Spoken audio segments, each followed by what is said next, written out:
Okay, here we are. Let's look at what we've got after June 8th on D-Day. The Americans had some good, successful battles on this one. It was like, whoa, this is great. I wish they could all be like that. Let's focus here, alright? So we were able to clear out the fields, the bocage in front of St. Mère-Église, and though we had the 101st and some other units move up in here, I really changed what I did here, and I brought in one replacement here and one replacement here, because I really need to get some fresh troops in here, and I started spreading out my guys. So that's what I really started doing. Now I need to focus on getting the divisions together, and so I'm going to focus this division here. I wish I knew what that was, but I don't. I'm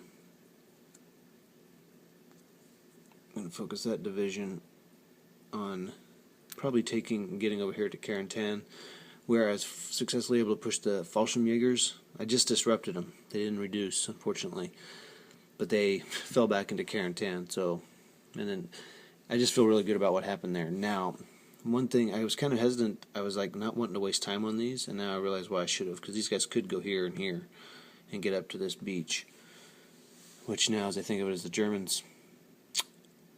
I mean, I still have to stop when I get there, but there's no bond between them. Well, they don't have a zone of control, so maybe there is a bond to that, actually. Okay, so there is probably a zone of control bond to that, from that unit to the sea. Anyway, so that was good to see. So my Americans, I'm just going to keep bringing in a unit, kind of to reinforce this and really figure out where my guys are, and maybe get rid of these little pesky little boogers. St. Mère-Église, it's going to be tough. Towns are add 4 to your defense. Cities 5. Bocage add 3, I think. I mean, it's crazy. It's hard to get people out of defense there. Okay, let's move over to Omaha.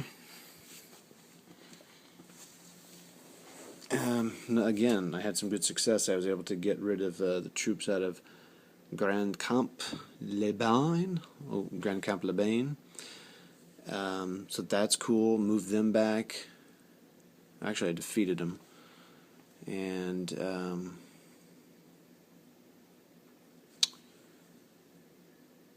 so now Signy, which was supposed to fall on turn 3 or on June 8th, it did not, but I didn't think it would, so that's a bummer.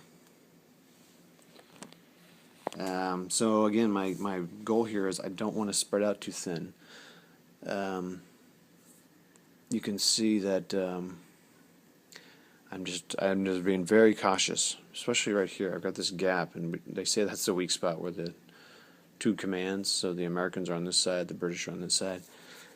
So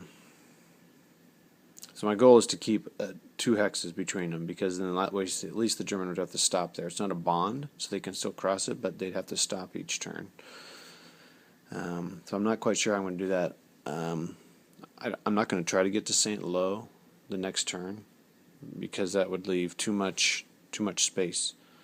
I'd love to have it, but then I've got the Germans have these guys coming on this turn. Now, it was a clear turn. This is good for the Americans, because then these guys could only move 3 hexes. And if they attacked, they had to roll on a Jabos table, which could cause a problem. Anyway, so that was good. Good for the Allies. So with these, I'm probably going to move this unit maybe up here to get rid of these. Maybe then come around. So on turn 5, June 10th, maybe I can take care of that. So in a couple days, take care of that, and slowly move them up. I need to bring in some more reinforcements, and I'll just slowly start building up this line. I tell you what, you essentially get, the Americans get 2 units, essentially. And maybe I need to be spending more points now that I'm looking at it. I get 6 points to do it, and I've been spending them on all the expensive ones. Maybe I need to start loading up on the cheaper ones. Actually, that's probably a good idea. Load up on the tank destroyers and stuff to really spread out, to strengthen, or not strengthen, but to make my line longer, to give my stronger units an opportunity to push forward. Okay. Alright, British over here. Again, Commonwealth, British, and Canadians had really good luck. Now I've got a nice solid, it's not, I don't know if it's solid, but at least it's a line. I mean, these guys, the paratroopers up here, they're not going to go anywhere, because they got like 13 points of defense. even though it's a bunch of Ost units. There's more coming up on June 9th. These guys are tough. I was able to push back some divisions here, so that was cool. Con's going to be hard. I don't know. Con. It's going to be a tough nut to crack. Okay, see this red line here? This is the historic June 27th line. Essentially, I have to get victory points worth of towns and cities. So towns are worth 1 victory point city. Each city hex is worth 2. Each town hex is worth 1. By the end of the game, I need 10. So basically, the Germans are trying to prevent that. And this is, I don't know if I said this, June 27th is the line. The game ends on June 27th.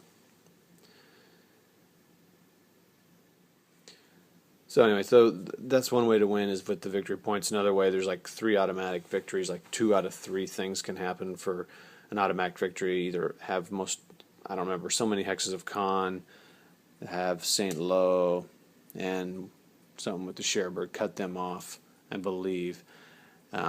Or, some combination of the 2 of those would be an automatic victory. The Germans need to have so many cadre units. I think it's 7 and 5 or something. I have to look at what that means because I'm not totally sure what happens when they die. They either have to have destroyed that many cadre units or 3-step units, or take 2 out of the 3 beaches. So that might be possible over here, probably more than anywhere else right now. Though I could see coming through here and breaking through because I got a lot of troops coming in on June 10th and June 12th. Alright, that's it. See ya.